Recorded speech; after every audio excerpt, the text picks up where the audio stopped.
If you haven't heard about Anchor, it's the easiest way to make a podcast. Let me explain. First and foremost, it's free. Then there are creation tools that allow you to record and edit your podcast right from your phone or computer. Anchor will distribute your podcast for you so it can be heard on Spotify, Apple Podcasts, and many more. You can make money from your podcast with no minimum listenership. It's everything you need to make a podcast in one place. Download the free Anchor app or go to anchor.fm to get started. That's ANCHOR.FM. Anchor.fm to get started. You are now listening to the Unsolicited genius. The Genius. Unsolicited genius. Craig D. Molat.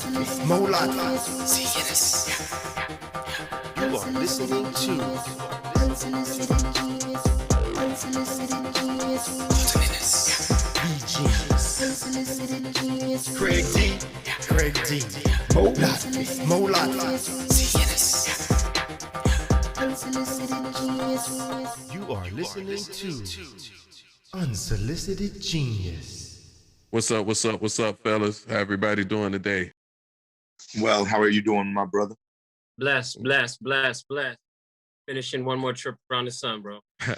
Oh, yeah. Somebody got a birthday tomorrow. Yes, sir. Want us to sing now or later? Happy birthday salute. to Craig. All right, that's all I'll do. That's just a sing. In honor of your birthday, I won't sing, dog. Happy birthday. Heard. Respect. So, first, housekeeping. Happy birthday, C. Lindo. Welcome to I'll let you tell everybody what your number is if you want to. But happy birthday, my brother. Glad you made it to another. Yo, man, I'm 43 times around, man. I ain't ashamed about it. Own it. You wear it well, so that's important. I mean, thankful. I still get to get up out there and run up and down full court every once in a while and occasionally be relevant. I'm okay with that. Maybe my standards are low, but, my attitude is like check ball. I roll around with a duffel bag full of clothes ready to play, man. Y'all have any more games? What playing wise? Like I'm in a men's league every Sunday, playing every Sunday, got 8 more regular season games there. And I just started my middle school season earlier this evening and was fortunate enough to start with a win. So how did you play on Sunday? That's a better question. How did the game go? Oh my God. Shooting, I was trash, man. I can't even come on here in front. Like I didn't make a bucket. The game before I made 3. This time I made none. Like, there you go. It was trash. Made some plays otherwise, but, I could have really played way better than I did on Sunday. I can't even come up here in front, but I definitely won't be I'll definitely be putting up some shots between now and the next game. Well, we're proud of you anyway. I thought it'd be a good time to reintroduce ourselves to the listeners. I know we've done it and had iterations of saying this is what I do, but we almost to that coveted episode 10. So before we get there, I thought it'd be nice to just reset and say, this is who we are. This is what we're doing. So I'll start. Carlton Ennis, personal, professional life coach. My niche is confidence. So in short, I'm a confidence coach. Got my hands in different projects, hustles, startups.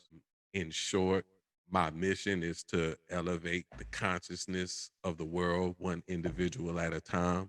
So everything I do, that mission is built into it. And with Unsolicited Genius, that's part of the mission as well. We're here to have fun. We're here to talk about what's relevant, but we're definitely wanting to give you food for thought that you may not have had to digest in this particular fashion before. So we thank y'all for hanging with us. We look forward to all that comes next. Craig? I am C. Lindo, polycotomous polymath teacher by profession, lifelong learner, probably the luckiest person you know. My goal through Unsolicited Genius is to have a format where I could big up my friends and the people in my network that are out here doing great things and circulate some dollars between us and build. My name is Mo Lockfee. I'm a teacher. I have a shoe business on the side. Shit is exhausting. And I'm just a person that believes in equality for all people. And I continue to strive for that, even though it is a discouraging battle with the shit that you see in the news like every week, especially in our country, because America is our country as well for people that think differently. But my goal is really to get equality for all people. I feel it is a cause that is definitely worth fighting for and something that is necessary for society to be successful. All right, and who y'all don't see but you heard from is our producer, Joe Nitty. So if ever you're interested in that fire, holla at our boy. So we are officially at the halfway point of the NBA. I am now over my football season ending lull, even though the off-season activity is hot. I still miss the action. Need a little time to get out of my feelings, get through the NBA All-Star game, and boom, I'm ready. So now, what are you all excited about for the next half of the NBA season? I'm excited to see if anybody's going to beat the damn Lakers. That's the only thing that's the most relevant thing to me. Can anybody dethrone the Lakers, whether in the West or in the East? You know, in the East, to me, is going to come down to, like, right now, it looks like Brooklyn and Philly. And I know everybody thinks, like, Brooklyn got that, but Brooklyn has no size, man. Like, they have no answer for Embiid. They have absolutely no answer for Embiid. And Embiid, he's just taking people down there and dominating the game. Like, when he plays, they win.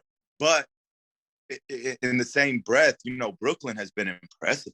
And they've been doing this without Durant. And Durant is fixing to come back after this All-Star break. So I really think the East is going to be between Philadelphia and Brooklyn. And in the West, man, like, the West is competitive. Utah, of course, you got the champions, the Lakers, the Clippers, Portland. You know, I'm a big believer in Portland, man. I know people don't believe Portland can beat the Lakers. I believe they can. I believe in Damian Lillard. Like, when the game is on the line, there's nobody better in the NBA. In my and he got opinion, them five, and he got them five Hulu commercials. Yeah, five Hulu commercials. He talks that shit and he backs it up. Like, Dame is a problem if the game is on the line. Like, if it's close, you think Portland's gonna win. You think he's gonna hit that shit. No matter what it is, you think he's gonna hit that shit. That money ball from last year, that logo from a couple playoffs back, that's still stuck in your head. So I could understand that. I got two questions for you since you're on that. Since you mentioned Embiid versus Brooklyn, if you had to pick early, who would you pick? Ooh, I like it. Just a little pressure. I would go with Brooklyn, man, because I'm always going to go with the team that I think that has the player that can get his buckets the easiest. And as good as Embiid has been, if Durant is healthy, you're not, like, nobody's stopping that shit. Like, nobody's stopping that shit. I couldn't stand James Harden's fucking game in Houston. I hated fucking watching the Houston Rockets play. But I have to give him credit, dog. He's changed the way he's playing to make Brooklyn successful, and it's impressive. He's become like a pass-first point guard. Like, the shit, man, I got to give him his props. And I'll be honest with y'all boys. If you ask me who my MVP was right now, I'd give it to fucking James Harden, because he's made the sacrifices to make them successful, and I didn't think he was capable of that shit. I only thought he was capable of dribbling for fucking 20 seconds and pulling a step back three. But he's fucking running offense. That shit is fucking impressive. So I got to give him his props. He's Steve Nash on speed. No, I feel like I'm forgetting a team in the West. It's the Utah, the Lakers, the Clippers, Portland, in my opinion. Did your final two in the East? Who'd be your final two in the West? I mean, I'm gonna show respect to the Lakers and LeBron. If Anthony Davis is healthy, they're good. If Anthony Davis is not healthy, they're fucked. To deal with what's real. Do we know if it's? I don't think we know when he's coming back, right? Me personally, when I hear basketball player and Achilles injury, I don't ever feel like that's the best fucking words you want to hear in a sentence. No, if you play ball. No, it changed the game for him forever, probably. Yeah, so I agree with Craig on that. I have my doubt about him being able to be healthy for Doc.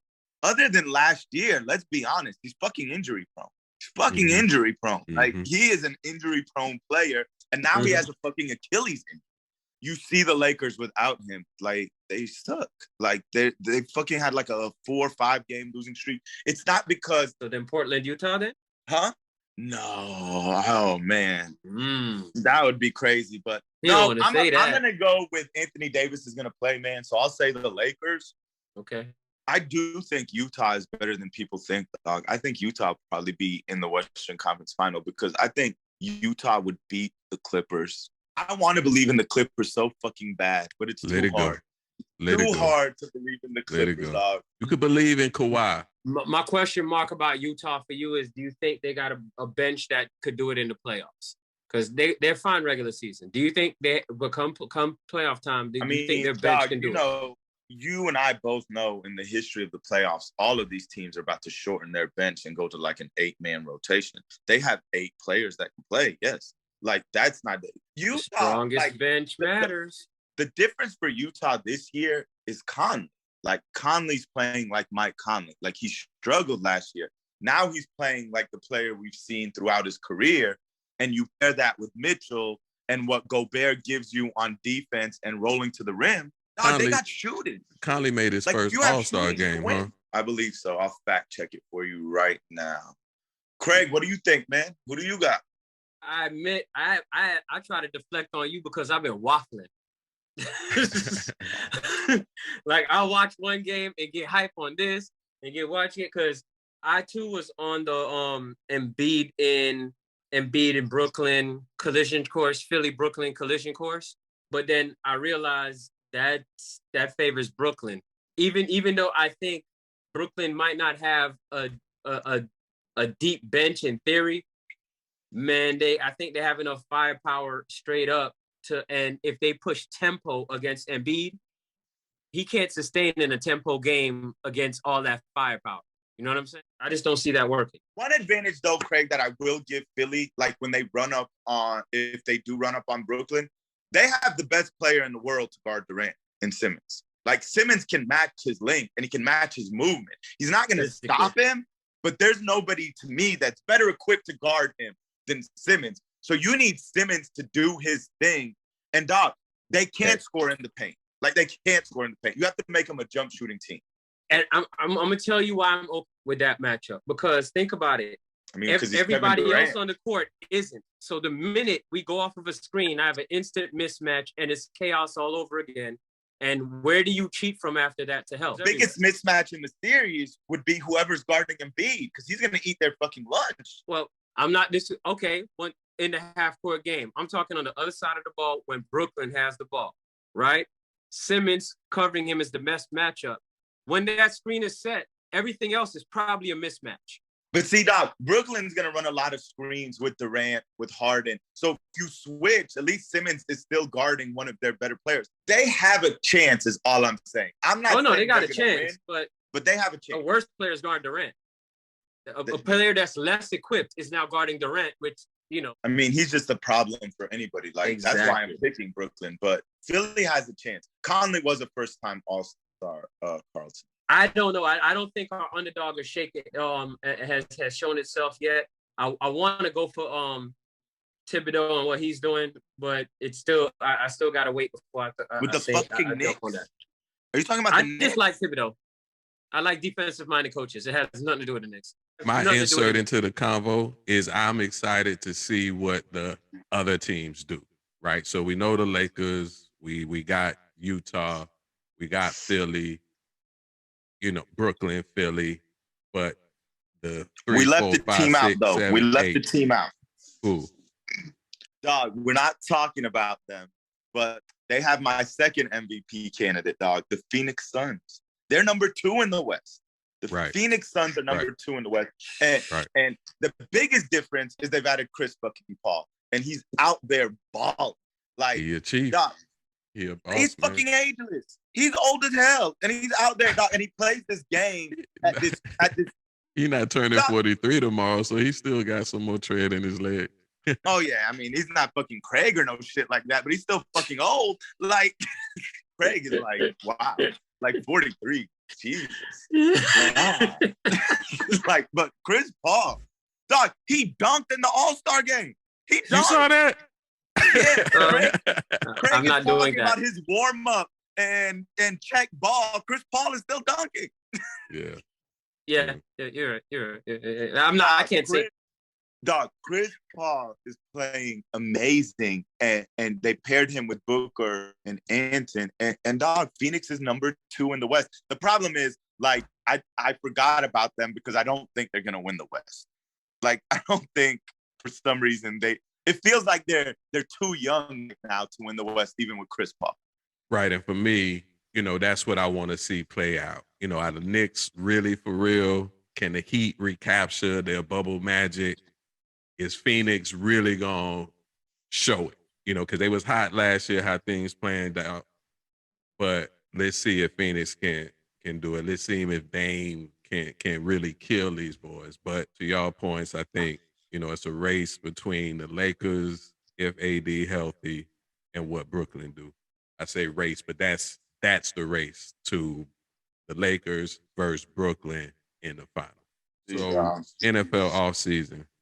It's a lot going on, but I guess in keeping with, our themes of acknowledging, celebrating Black, I put it that way, to keep with the theme of celebrating Black, Dak got paid.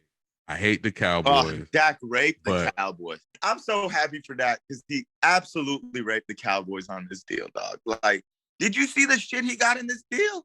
And he got his 4 years.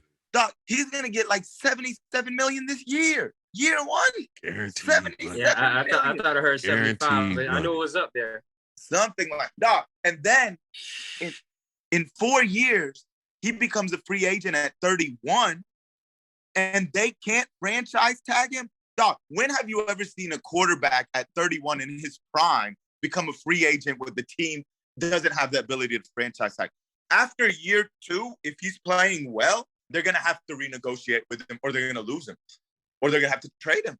Like, that's gonna be their only option. So you think that injury worked out in his favor? I mean, I'll never think that the injury worked out in his favor. They just financially. Dog, he was gonna get his money regardless. I mean, the injury is not career ending. It only hurts him if it's career ending. But he was gonna get his money whether if he was healthy last year and they were still garbage, because they were still garbage when he was healthy. This is true. And if he finished the season and they were still garbage, they still had to pay him. Dog, what people don't understand about the situation is everyone wants to talk about, is he worth that kind of money? If you ask me, no, I wouldn't pay him that kind of money. He's not top 5. Based on talent. Right. He's not top 5. He's not top 5. But if I'm the Cowboys, do I pay him that? Yes. Because what's the fucking alternative? Andy Dalton. Like, what's the alternative, dog? Like, it's a league where if you have a quarterback, you keep the quarterback. You don't let him go unless you have someone better. Do the Cowboys have someone better that we don't know about? No. So then you pay fucking Dak. Yeah, simple. Jerry didn't like that end of season L to the Giants. That's a no-no. Dog, it doesn't matter what Jerry wants. At the end of the day, dog, you know what you're seeing in the NFL, and you're especially seeing it with the quarterbacks now. They are shifting their mentality to like an NBA player's mentality of, right, I have the leverage. I have the power, and I'm going to exercise that shit. Like, look what Deshaun Watson's about to pull, dog. Like, he really needs to follow through on the shit and show that he has the leverage if he withholds his services. Dak, dog, we watched Dak tear up his damn leg, and he still got a record contract. Ooh, yeah, it was bad. And, and I respect it with a K, because the football players put their bodies way, way, way, way more on the line game for game. NBA has longevity. You never ever want to get hit with a baseball, but concussion protocols, all the things that we know the NFL is. I'm happy that players are starting to get that command of their work. Still behind, plenty more players not getting, their worth, but I do like seeing that progress. Guaranteed money is the next part of the NFL pay scale evolution. The NFL evolution in general is how they pay and protect their players. I think that is one of the next parts of the game, along with the whole coaching thing that we've referred to before, that needs to evolve or will evolve. They're never gonna agree to that shit, dog. They're never gonna agree to that Or shit. greater amounts of guaranteed money will become the norm.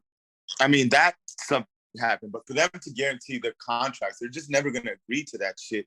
And I don't want to say now, never. I'm players, optimistic on their behalf.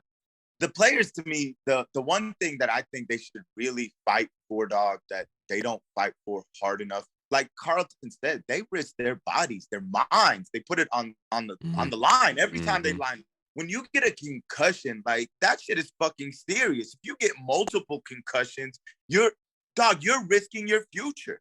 Like you increase your chances for brain injuries and diseases down the line. All kind of things. They need to fight for like health insurance for life. To me, like that is something. I feel like they should sacrifice money to get that if need be, because they might play football. Like the average career is 3 to fucking 5 years. What about the rest of your fucking life? Well, and that's 3 to 5 years of an NFL career. You got to factor in little league, high school, college, and then the pro. And they suggest the damage can occur at anywhere along that timeline. It's the same premise as a pitch count. You know, I don't know if I ever even had heard that comparison, Craig. All right, you get that one. So, front pages, to mask or not to mask? What kind of dumbass question is this, man? You already fucking know what my answer is. Like, this is fucking retarded. Like, do people pay attention? You know the flu this year is at record low? Yes. Because people are wearing a mask. Like, it's at record fucking low because people are wearing masks.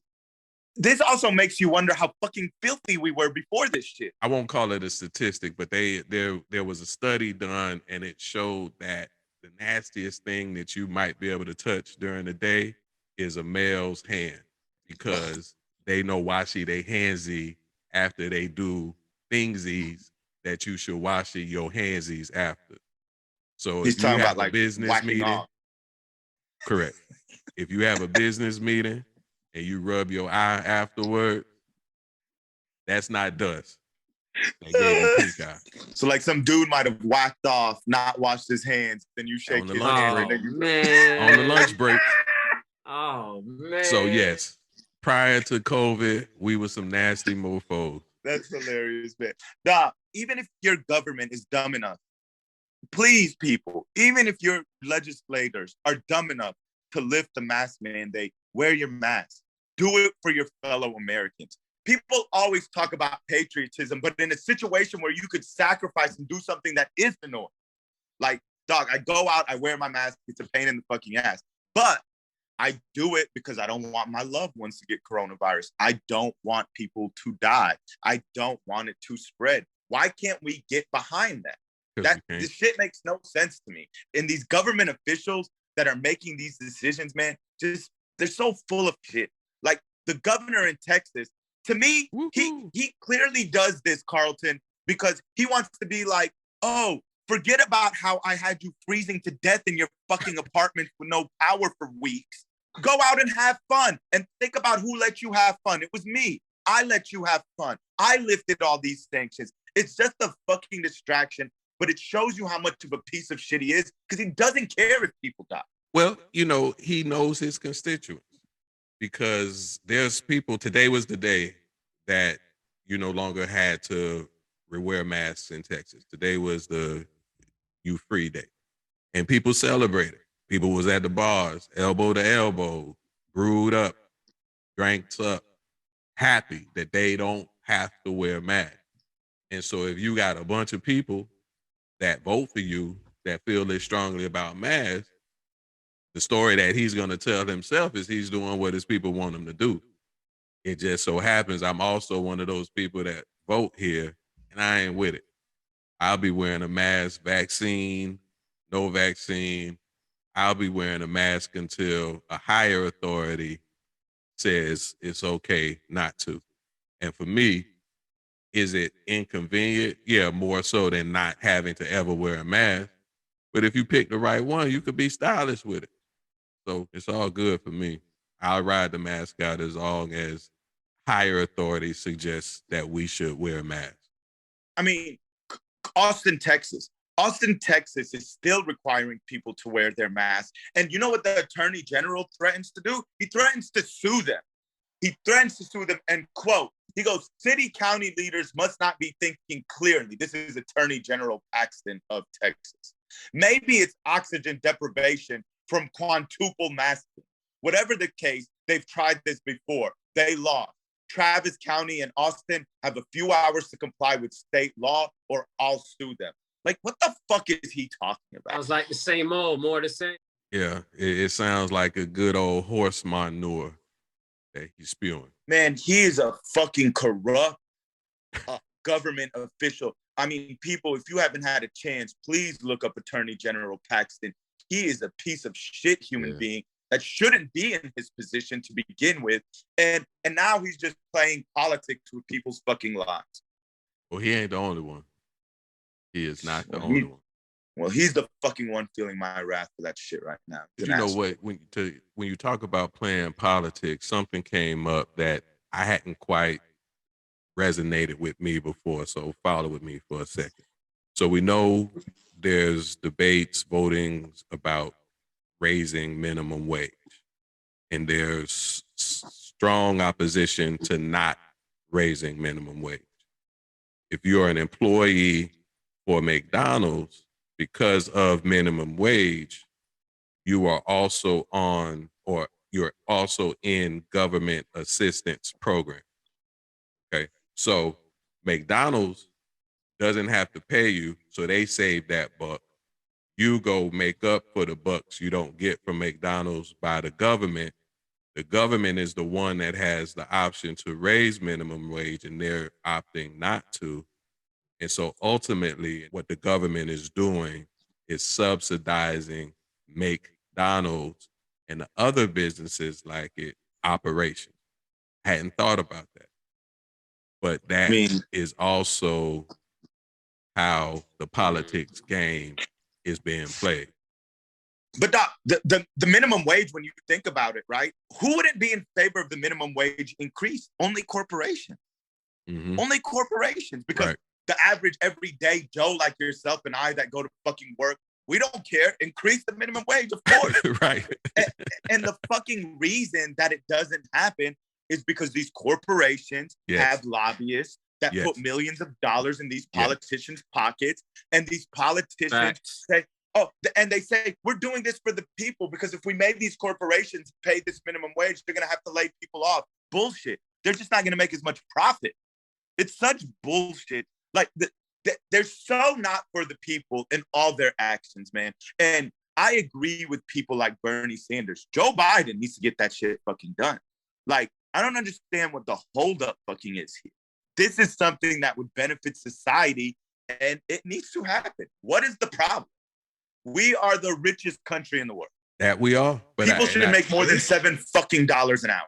Well, we're the richest country in the world, and the rich do what they do to stay richer. And I ain't hating on it, but it's the recognition that when the rich is representing corporations are going to fight like hell not to spend the buck. I have a fucking problem with it, dog. Like, I don't understand. Like, we should all have a fucking problem with it. The wealth in this country lies with 1% of the fucking people while everyone else fights for the fucking scraps.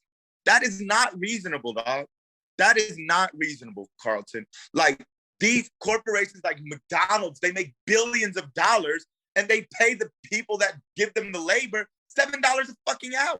And the food not even good for you. I think they're actually shooting themselves in the foot by opposing the minimum wage increase, knowing how consumerist the population is in general. It's going to get cycled right back to them. Why are they? Thank you, Doc. And I agree with Craig, Doc. A good economy is based on people making money, people spending that money at businesses, hopefully in small businesses, and more people can start their own businesses. The more people that can do that, the better off the economy will be. But these big fucking companies don't want people to make money to start competition. They just want to crush all competition. So everyone has to be funneled to them. Well, what you all are talking about is a universal lesson.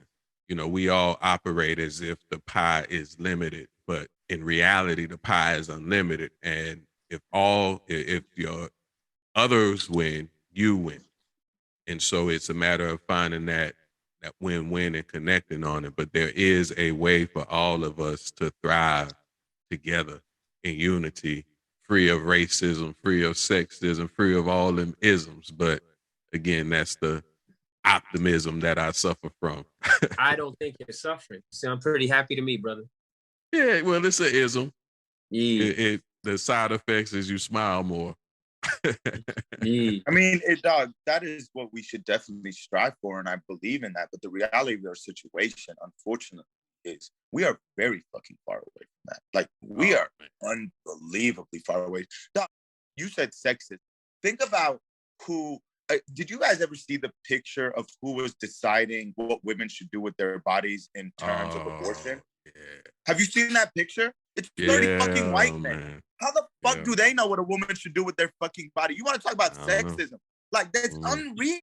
It's that was systematic. Unbelievable. We got systematic racism, systematic sexism. They didn't think we could. They couldn't get one woman. They couldn't find one woman to join them. Nope. Not one. Well, you know, they knew everything they needed to know, man. It's like anything else. If with all that you know, if they're not doing it, it's intentional. You're being disrespectful. When I looked at that picture of those 30 men, of those 30 white guys, I thought to myself, hey, those guys are the guys that know women's body better than anybody else. Yeah, man. I'm like, those guys are experts. And they might have paid for that experience, but I'm not sure that they're they've definitely fully aware of what all they experience. I mean, we know they to make rules and laws and regulations about it. Stormy if I pay for the weave, it's mine. You're right. You're right. It's yours. All right. So, entertainment. Man, that shit is fucking sexist. Say that again. That's sexist. What's sexist? Let's get it if right. I paid for the weave, it's mine. True. Do you retract your statement or do you stand by it? Man, whoever can't take a joke could do something else. Man, we support you. We are just joking, man. Man. We support you, Craig. We got your way back. All right, so what y'all watched this weekend, or not this weekend, but in the last week? Ooh. Coming to America too? I ain't watch it yet. Don't tell nobody. Okay. I didn't watch it either, but my wife watched it. She told me the shit was garbage. I believe her. I've got mixed reviews, more leaning toward garbage, but still got to see it. Principle. Yeah, I still got to see it too, but that shit broke my heart when she told me that shit. I think if I went into it with an expectation, I might have felt that way. But I don't feel that way. It really was, they spun it into a rom-com that would fit right into maybe 09. Like, it feels like a 09 rom-com. A rom-com, a 09 romantic comedy. Yeah. What romantic was comedy. Because, my rom is Notting Hill. Can't even talk about that without getting emotional. But what's a 09 rom-com? Something with Matthew McConaughey? Yeah, it doesn't feel like a modern one, but it doesn't feel like something like back in the 90s. So I kind of chose something in between. I don't have any names off the top of my head. It clearly had a positive theme. It clearly tried to play off the colorism a little bit. It clearly tried to play off the choice. They tried to put a little positivity under there, some jokes and a bunch of reunion. It really just felt like a big reunion / ensemble vibe. You know what I mean? We supposed to stop talking about it because me and Mo ain't saying it. You about to mess it up. Man, he's about to blow for fucking everyone that's listening that has seen it. So. Hey man, it's 2021 though. You're right. I didn't say exactly what happened. We outside the spoiler window. It's our fault at this point. I agree with you. But if you give us some bandwidth, we say hold off a little bit. I'll get to it this weekend. The only thing I really had time to watch, and I look forward to watching, was UFC on Saturday. Man, I watched the UFC on Saturday. It was a good card. Not as exciting as some other UFCs I've seen, but it was a good card. There's a Nigerian fighter that I was interested in who was undefeated. Unfortunately, he lost. For me, he lost, unfortunately, because I was going for him. But that was really the only thing I had time to watch this weekend. So just update some '09 rom-coms. Couples Retreat. That was a good one. That was a good one. That was a good. Matthew McConaughey was in one. Ghosts of Okay. Girlfriends Past. Good call. I know my I rom-com. haven't seen that shit. It doesn't look like it was a good year for rom-com. It just had that energy from that time, that All right. period of time, that bunch of years. Give me a standard deviation like one. That Into You, that was a good. Oh, that was a good one. Yeah. That was. Who was Yeah, in that it was- one again? There was a scene with what's your girl? Your guy from the. Oh man, all the names slipping my mind. Hold on. You know what my favorite Matthew McConaughey movie is though? The one with Samuel Jackson. What is it called? Mississippi Burning? That the name of the movie? Samuel's excuse me, his resume is so long, man. I don't even. Have you ever seen Mississippi Burning? Yes, long time ago though. I know the Yeah, but movie you're that's not talking even about. the I right don't think it movie. was Mississippi Burning. So coming back to the question, he's not just into you. He's not that into The main actor, or not the main, but star Bradley Cooper and Scarlett Johansson, and they had a scene that was TVMA for sure. I actually watched Raya and the Last Dragon as a parent. You know, I try to pick up on what Disney does, and it was one of those. They showed it in the movie theater, but it was a Disney premium. So great movie. Cost a, it was more than just a $5 rental, but family night, family event, so it was worth it.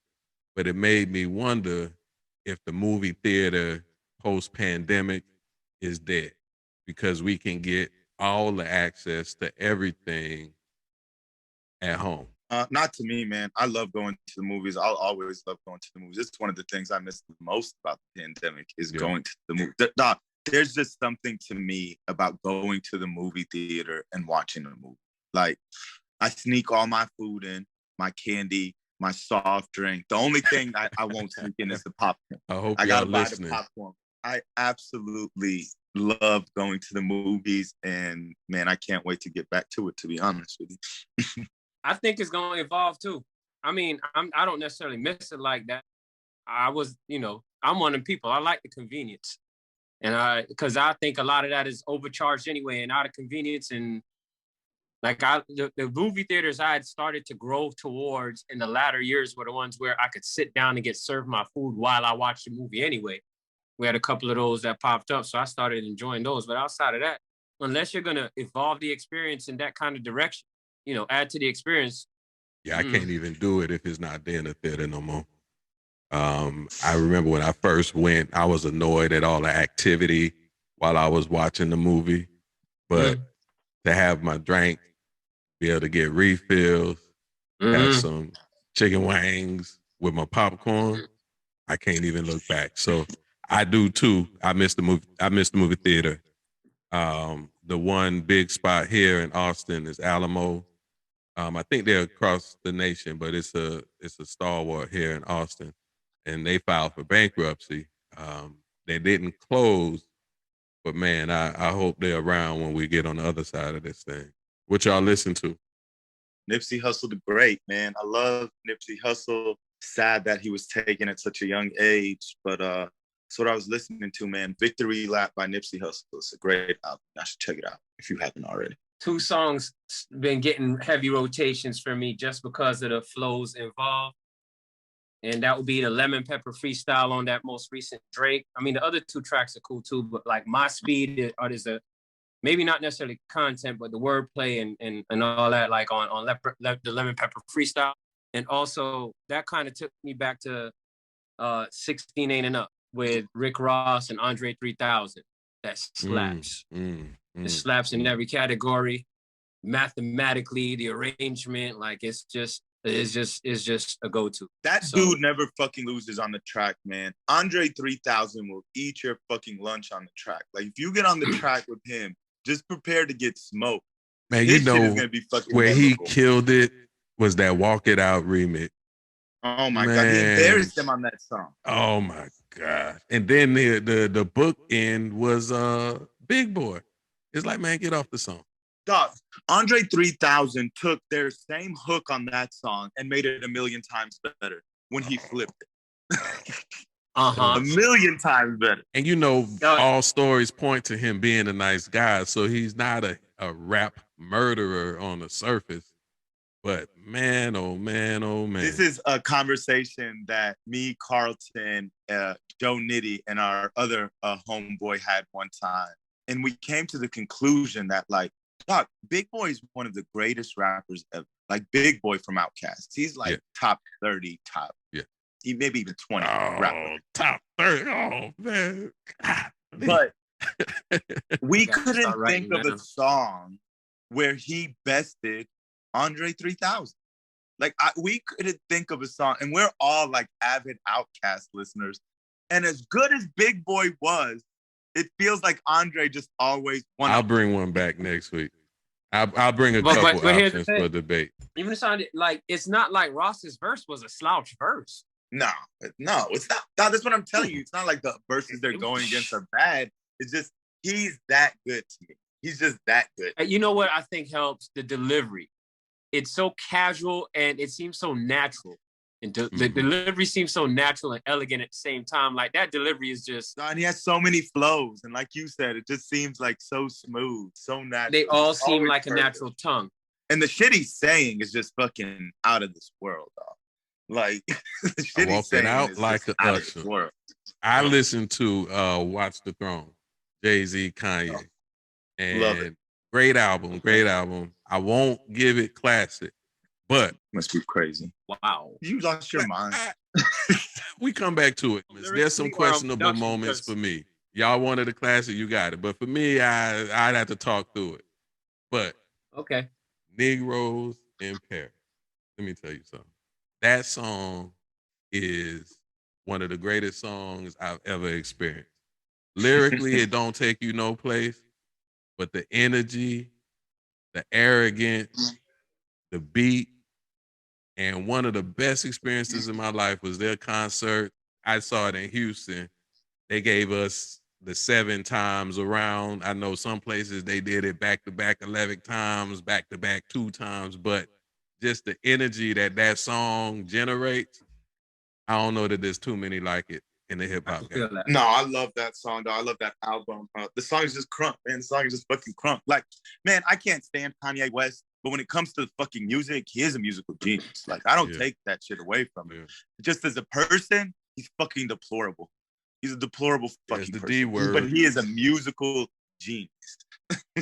Yeah, indeed. We miss you, Kanye. Summer 87. All right, so before we get out of here, we got our accolades. You got a hero for us, Mo? I mean, my hero is James Clyburn, but it's not necessarily about my hero here, man, because, you know, he just did what anyone should do. He called out some bullshit. It's really more about my buffoon. My fucking buffoon is Lindsey Graham.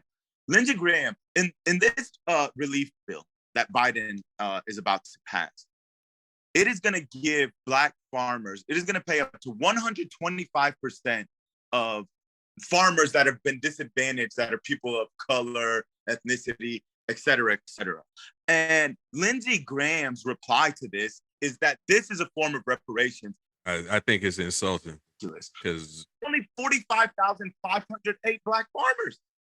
1.3% of all farmers are Black farmers. That's who's about to get this. 45,508 Black farmers. And Lindsey Graham, yes, he considers this to be reparations. And he quote, let me give you an example of something that really bothers me. In this bill, if you are a farmer, your loans will be forgiven up to 120% of your loan. Not 100%, but 120%. If you're socially disadvantaged, if you're African-American, some other minority. But if you're a white person, if you're a white woman, no forgiveness. That's reparations. What does that got to do with COVID? These Black farmers have been fucked forever, man. And now they're doing something to actually help them. Where was Lindsey Graham to complain when Trump was bailing out white farmers with billions of dollars, including a record high of $32 billion in 2017? And you know why Trump was bailing them out? Because he was screwing them over with this trade war with China. So Trump fucks them over. Then he bails them out. And then he tells them, look at me, I'm saving you. I'm saving you. but he's the one that fucked them in the first place. But Lindsey Graham didn't say anything then. But now, because this is going to help socially disadvantaged people, African Americans and other minorities, he has a fucking problem with it because he's a fucking bigot. He doesn't want to help these people. He only wants to help fucking people that look like him. It's outrageous that he would make a comment like this. This is a country, right, that gave us the Homestead Act of 1862, where they were giving away hundreds of acres of land for dirt cheap, and all you had to do was some basic things. And you know how many Black people got access to this? 3,500. Meanwhile, they're giving the land away by the millions of acres to Europeans, to non-U.S. citizens. And some of those Black people that got land also had that land taken. Let that be a footnote. It's unbelievable for him to say something like that. And what are we talking about? To help 45,000 people, you're this bothered? You're so bothered by them trying to help 45,000 farmers that are socially disadvantaged, that are minorities, that are people that are struggling. But you had no fucking problem with Trump giving $32 billion to white farmers. You didn't say shit then. So fuck you, Lindsey Graham. You're my fucking buffoon of the week. All right. Well, I got a master of his craft, and I want to give a shout out to Steph Curry, Mr. 3-point shooter. He put on a show for us All-Star Weekend. And for me, when I look at Steph, my motivation is looking at how hard he worked to be great at what he's doing. Because when he came into the league, injuries, some other things, we weren't quite sure. But for me, I won't even think to say that I'm trying to be good at something unless I believe I'm putting in the type of effort that Steph Curry put into his shot. Because if you've ever played a game of basketball, if you've ever shot a basketball once, you know how challenging it is to do it. And the ease and consistency and ferocity at which he does what he does. He is a basketball player like a bunch of other people have played the game, but he is smooth and he has mastered what he does best. So shout out to Steph Curry and congratulations on the 3-point contest. You got anything for the listeners, Craig, before we tell them goodbye? Ideas are popping up in the news cycle about limiting 3-point shooting in the NBA, right? Which I think is ridiculous. They want to legislate it out.